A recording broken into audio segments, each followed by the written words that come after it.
Next to me is Kyle Patrick, and I need to publicly apologize to him because when we met 5 years ago at Lake El Salto. Oh my God. He roasted me. He was being a total... I was a dick. You were a dick. He tells me I'm going to be an Elite Series pro someday, and I pretty much did this because everyone tells me they're going to be an Elite Series pro someday, and 2 years later, he was an Elite Series pro, so I owe him a public apology. Thank you. I appreciate that. Yeah. He didn't realize how absolutely insane I am. And when I focus on something, I either don't get it and die trying or get it done. Well, you have gotten it done in a big way. So we got a bunch of questions for you so people can get to know you better. All right. Do you know what a fruit bat is? I actually looked it up after Zona called me that. And, I'm okay with it. They chill, hanging in the trees or whatever, right? I don't know. I don't know what they are. That's why I'm asking. Yeah, they eat fruit. It makes sense. Yeah. It makes total sense. Okay, one color of X-Zone deception worm that people don't know about they should be throwing.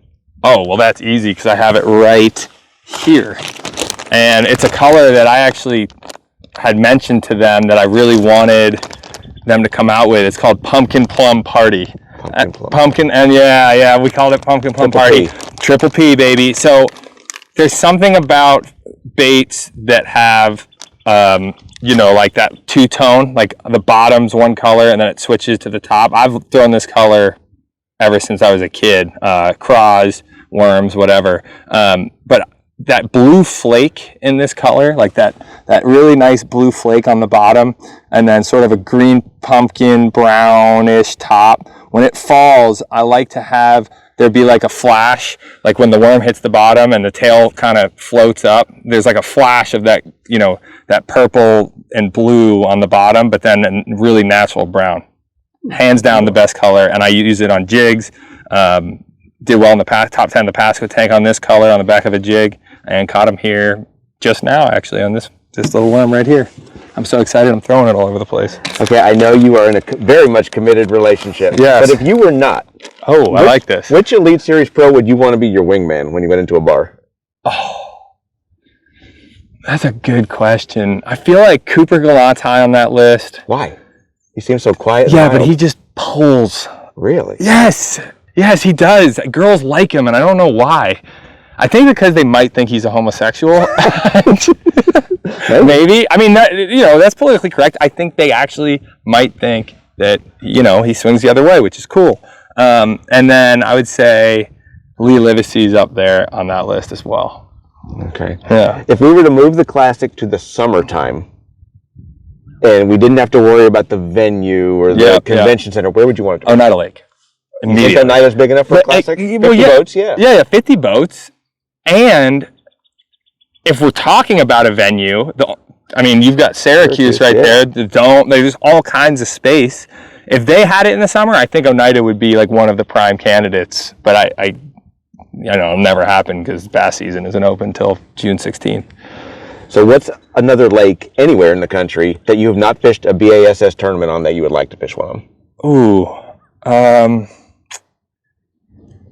I've not fished one on Lanier. That would be, I know they go there, so that, or are you saying ones they don't go to? You haven't been to? Cayuga. I have not fished a BASS event there, and that Cayuga tournament that Hackney won, I think it was 2014 on a jig. I watched that tournament, that 45-minute segment they put on YouTube over and over and over and over. And I just love that lake, and I think it sets up. If we went there in like late June, like early July, weights would be crazy, and it would be awesome. Getting back to your elite contemporaries, if you were in a bar fight and you had to choose one to be on your side, which Johnston would you choose? Or would you choose someone else altogether? No, the Johnstons, I think I would pick Corey because I think Chris is a little bit more reserved in that situation. Like someone would really have to do something wrong to me in order, and if like one of them were my wingman, I feel like Corey would step in earlier, but I just feel like Chris could beat the living.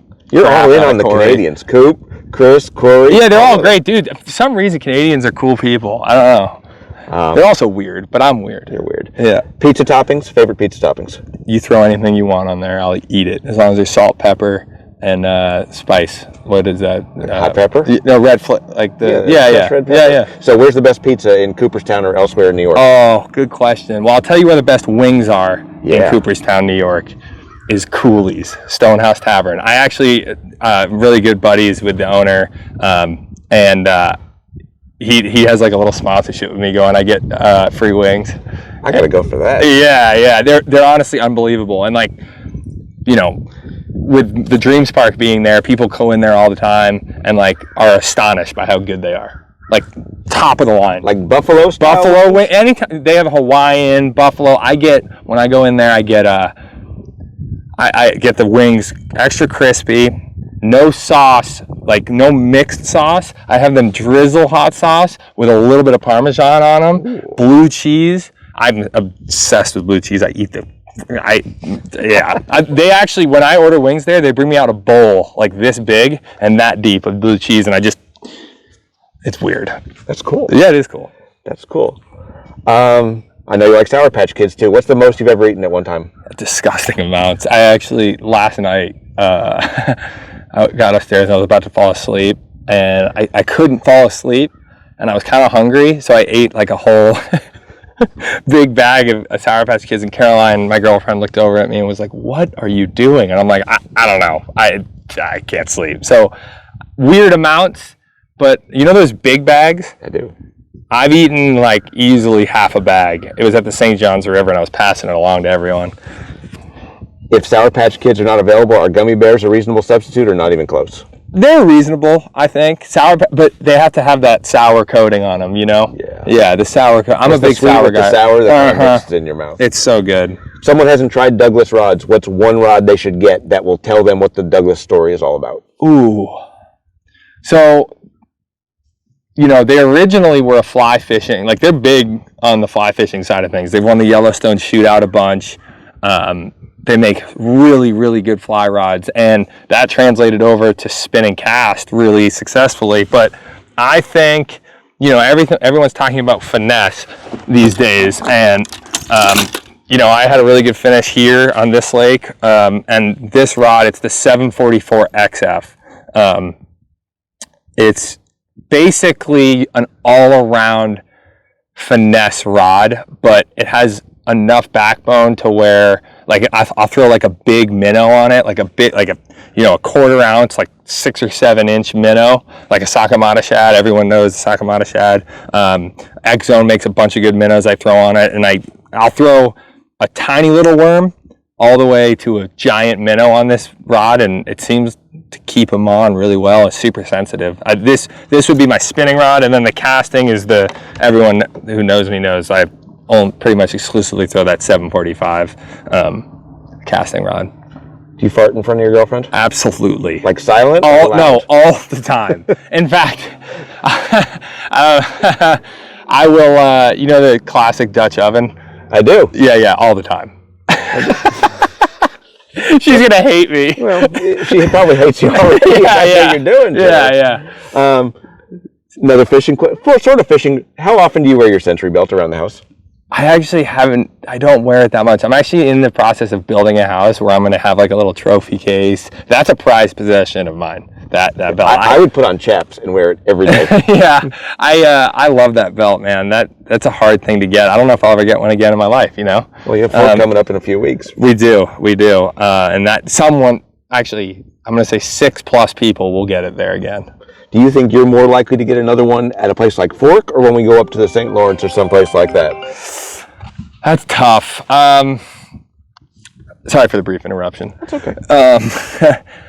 I think probably Fork.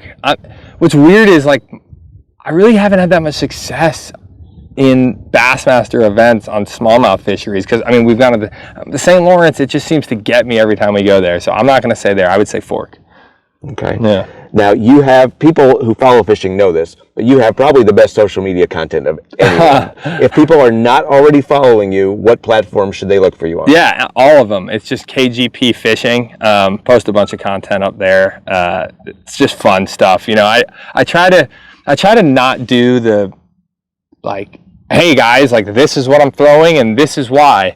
And I try to make it more fun and you know, funny for people, and it makes it just, I think, perform better. So yeah, KGP Fishing, Instagram, TikTok, all of that. And he's soon to start a Creed tribute band. Yeah, That's what I heard.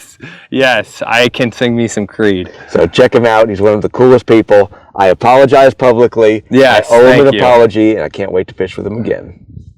Thanks, Pete.